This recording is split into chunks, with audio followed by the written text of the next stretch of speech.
Guys welcome back to your channel and in this video we are going to talk about Tata Sierra. अब उसकी hype तो आपने देख ली हुई कि आसमान छू रही है जब से उसकी लॉन्च की डेट आ चुकी है और उसके जो पिक्चर्स टाटा ने रिवील किए हैं, but nobody is talking about the negatives. अब उस कार के नेगेटिव्स भी डेफिनेटली होने वाले हैं क्योंकि सब जानते हैं कि उसके साथ टाटा फैक्टर्स आने वाले हैं। मतलब टाटा टैग दे रहा है तो प्रॉब्लम तो आने ही वाली है, वी नो।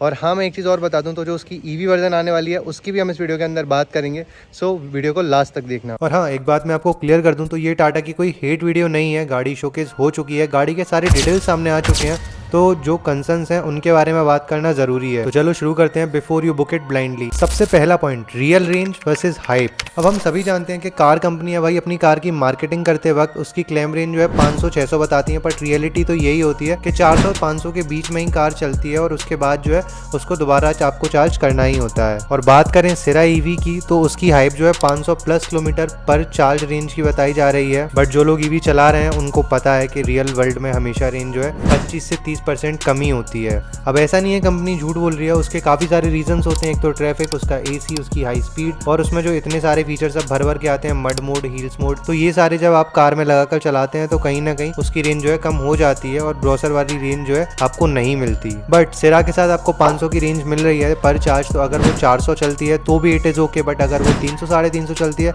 तो आई डोंट थिंक कि वो चीज सही रहेगी। ये चीज मैं इसलिए बोल रहा हूँ क्योंकि समवेयर टाटा फैक्टर्स। अब बात करें सेकंड पॉइंट की तो वो है चार्जिंग नेटवर्क रियलिटी। हम सभी जानते हैं कि इंडिया के अंदर जो है भाई ईवी का मार्केट आ रहा है, बट उसके चार्जिंग स्टेशन अभी तक इंडिया के अंदर अच्छे से डेवलप नहीं हुए हैं। वी ऑल नो कि इंडिया के अंदर जो अभी फास्ट चार्जिंग स्टेशन हैं वो अभी डेवलपिंग स्टेज पे हैं। तो आपको मेट्रो सिटीज के अंदर तो मिल जाते हैं और हाईवेज पे आपको ऐसे मिक्स्ड मिल जाते हैं, कहीं पे मिल जाएंगे कहीं नहीं, बट टीयर 2 टीयर 3 सिटीज के अंदर आपको बहुत स्ट्रगल करना पड़ेगा। और जैसा सिरा का साइज है उसी हिसाब की उसमें बैटरी आने वाली है, यानी कि हैवी बैटरी उसके अंदर आएगी। जितनी हैवी बैटरी उतनी फास्ट चार्जिंग। तो आप समझ लो कि भाई कहीं भी अगर आप रुकते हैं तो आपको फास्ट चार्जिंग की जरूरत पड़ने वाली है, और इंडिया के अंदर अभी इतना अच्छा नेटवर्क नहीं है, तो ये भी एक नेगेटिव पॉइंट है। अब बात करते हैं टाटा के अंदर आने वाली एक सबसे कूल और सबसे न्यू चीज जो अभी तक टाटा की किसी और कार के अंदर नहीं आई थी, वो है ट्रिपल डिस्प्ले का सेटअप। अब ये जो 3 डिस्प्ले आपको मिलने वाली है, इनमें से एक आपको ड्राइवर ओरिएंटेड मिलने वाली है, एक सेंट्रल कंसोल मिलने वाला है और एक पैसेंजर के लिए मिलने वाली है। और ये दिखने में आपको एकदम लाउंज वाला फील देने वाली है, बट इसके अंदर आप जानते हैं कि ये टाटा की कार है और जब टाटा टैग देता है तो उसके अंदर भाई बग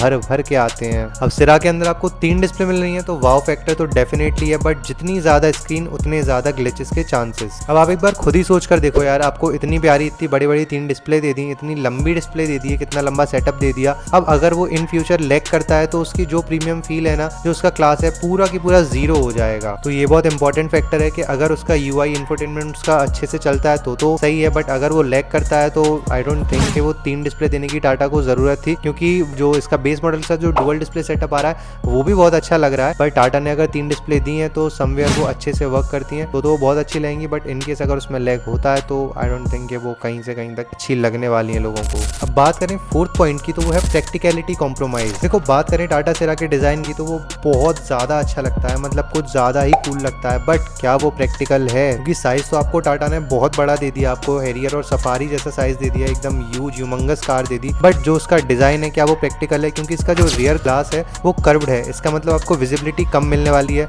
थिक पिलर्स मिलने वाले हैं, मतलब ब्लाइंड स्पॉट की दिक्कत होने वाली है, और ये सब चीजें कहीं ना कहीं इसके बूट स्पेस को भी अफेक्ट करती हैं। तो इसका जो बूट स्पेस है आपको वो थोड़ा सा कम मिलने वाला है, बट ये एक एसयूवी है तो nobody wants to compromise with boot space. But yes, if you are going to buy this car then you have to, because इसके अंदर जो बूट स्पेस है वो आपको क्रेटा से कम, सेल्टॉस से कम और हैरियर से भी कम मिलने वाला है। अब बात करें लास्ट पॉइंट की तो वो है प्राइस। अब देखो, एक प्रीमियम टैग इस कार के साथ आपको मिलने वाला है, और टाटा सिरा इतनी बड़ी साइज में बनाई है, इतनी प्रीमियम ये कार बनाई है, इसके अंदर आपको इतनी सारी चीजें मिलने वाली हैं, अमेजिंग डिजाइन मिलने वाला है, अल्टीमेट टेकी फीचर्स मिलने वाले हैं, ट्रिपल स्क्रीन मिलने वाली है, एडास जैसे सेफ्टी फीचर्स मिलने वाले हैं। तो ये कार कहीं ना कहीं आपको टोटल प्रीमियम पैकेज मिलने वाला है इस कार के साथ, और इसकी जो प्राइस होगी तो वो भी प्रीमियम ही होने वाली है। But as we all know that this car is gonna compete with Creta और सेल्टॉस और टाटा हैरियर, तो इसकी प्राइस भी कहीं ना कहीं उन्हीं के हिसाब से रखी जाएगी।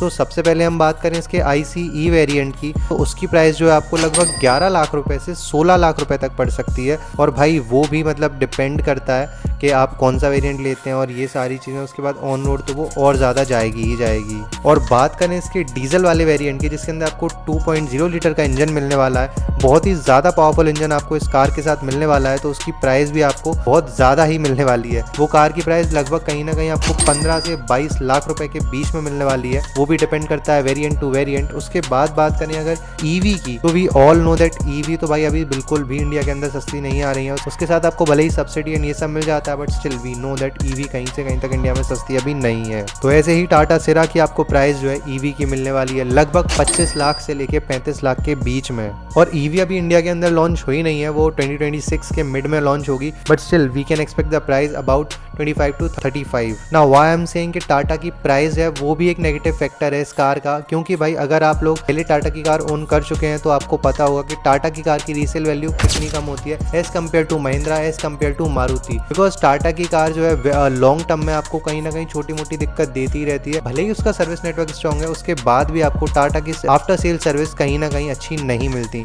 तो उसके हिसाब से टाटा की रीसेल वैल्यू है टाइम टू टाइम कम होती ही रहती है। तो this is the reason why I am carrying the price factor is a negative point of this car. वही प्राइस तो आपको इस कार की ज़्यादा मिलने वाली है। बाकी कार जो है अल्टीमेट प्रीमियम है। आई डोंट थिंक कि इस कार के लुक्स के साथ आपको कोई कॉम्प्रोमाइज़ करना पड़ेगा। बहुत ज़्यादा प्यारी ये कार दिखने वाली है। तो अगर आप इस कार को लेने वाले हैं तो do let me know in the comment section, और आपको कैसी लगी ये वीडियो वो भी मुझे कॉमेंट में ज़रूर बताना। वीडियो अच्छी लगी तो लाइक कर लेना और सब्सक्राइब कर लेना।